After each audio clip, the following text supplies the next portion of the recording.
Hola estudiante y bienvenido a este nuevo video donde te explicaremos paso a paso cómo desarrollar los diagramas de flujo.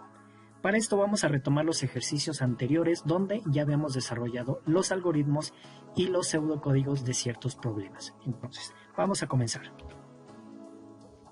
Nuestro primer problema dice elaborar el diagrama de flujo para determinar la sumatoria de dos números cualesquiera enteros positivos.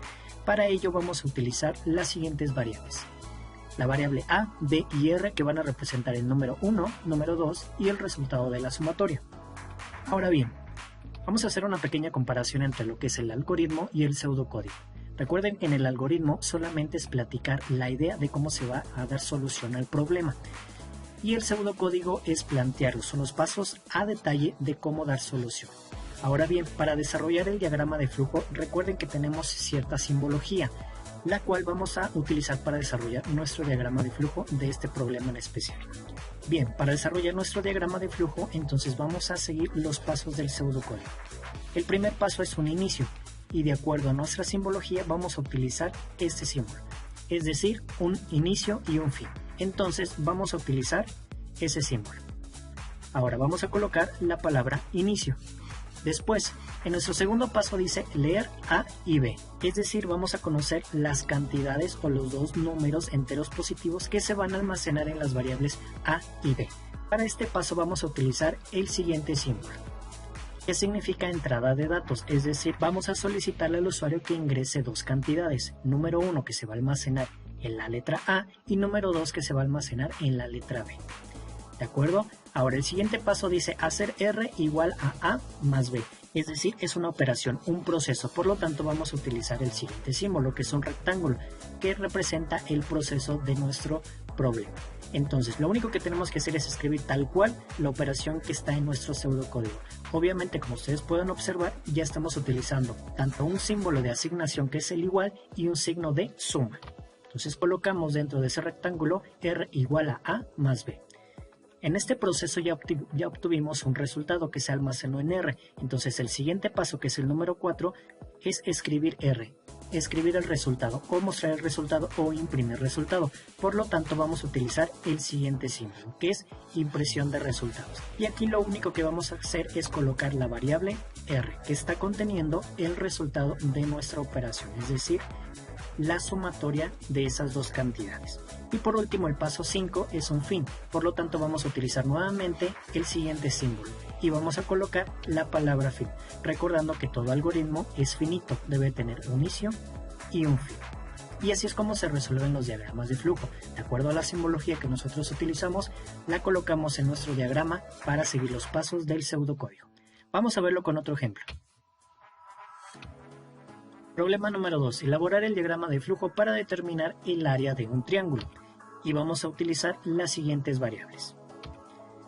Ahora bien, vamos a hacer la comparación del algoritmo con el pseudocódigo, donde nuestro pseudocódigo nos está indicando 5 pasos, que son un inicio, leer, las variables A y B que representan la base y la altura, hacer un proceso o un procedimiento donde indicamos que R va a ser igual a la base por la altura entre 2. Y vamos a mostrar el resultado. Comenzamos con nuestro símbolo de inicio. Después vamos a solicitar al usuario que ingrese la base y la altura. Por lo tanto, vamos a hacer una entrada de información o vamos a leer A y B. Posteriormente vamos a hacer un proceso. El proceso va a ser la operación para calcular el área de esta figura geométrica, la cual va a ser igual a R igual a por B entre 2, para obtener finalmente un resultado, que sería la variable R, que posteriormente lo vamos a imprimir con este símbolo. Y finalmente terminamos con un fin. En el siguiente ejercicio nos pide elaborar el diagrama de flujo para determinar el promedio de 5 calificaciones obtenidas por un estudiante, de acuerdo a las siguientes variables. Teniendo nuestro algoritmo y nuestro pseudocódigo, lo primero que tenemos que hacer para elaborar nuestro diagrama de flujo es iniciar. Sería nuestro primer paso. Después necesitamos conocer las 5 calificaciones. Entonces vamos a leer esas 5 calificaciones o vamos a hacer una entrada de información. Le vamos a solicitar al usuario que ingrese esas 5 calificaciones y almacenarlas en las variables correspondientes. Posteriormente vamos a hacer un primer proceso donde vamos a hacer una sumatoria de todas esas cantidades. Después vamos a hacer un nuevo proceso donde vamos a calcular el promedio, que de acuerdo a la sumatoria que calculamos en la parte de arriba, la vamos a dividir entre esas 5 calificaciones y obtenemos nuestro promedio, para finalmente arrojar ese resultado. Es decir, vamos a imprimir la variable P que contiene el promedio de esas 5 calificaciones y finalmente terminamos con un fin. En el siguiente problema nos dice elaborar el diagrama de flujo para ayudar a una empresa que contrata personal, la cual requiere determinar la edad de las personas que solicitan trabajo, pero cuando se les realiza la entrevista solo se les pregunta el año en que nacieron. Recuerden que para este problema vamos a utilizar variables y constantes, que son las que están en pantalla.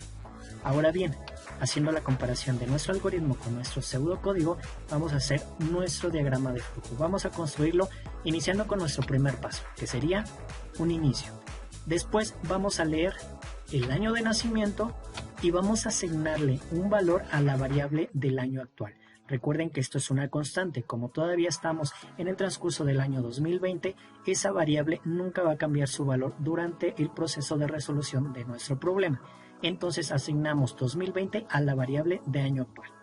Posteriormente vamos a hacer nuestro proceso donde vamos a calcular la edad de ese trabajador haciendo una operación, un proceso que es la edad va a ser igual al año actual, que sería 2020, menos el año de nacimiento y por lo tanto vamos a obtener un resultado.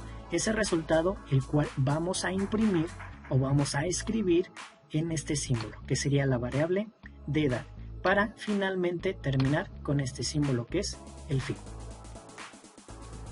Y así es como desarrollamos nuestros diagramas de flujo en ejercicios muy simples con la simbología correcta, con los identificadores y con los símbolos especiales, es decir, los símbolos de asignación, de operación, suma, resta, multiplicación y división que podemos utilizar en la construcción de nuestros diagramas de flujo.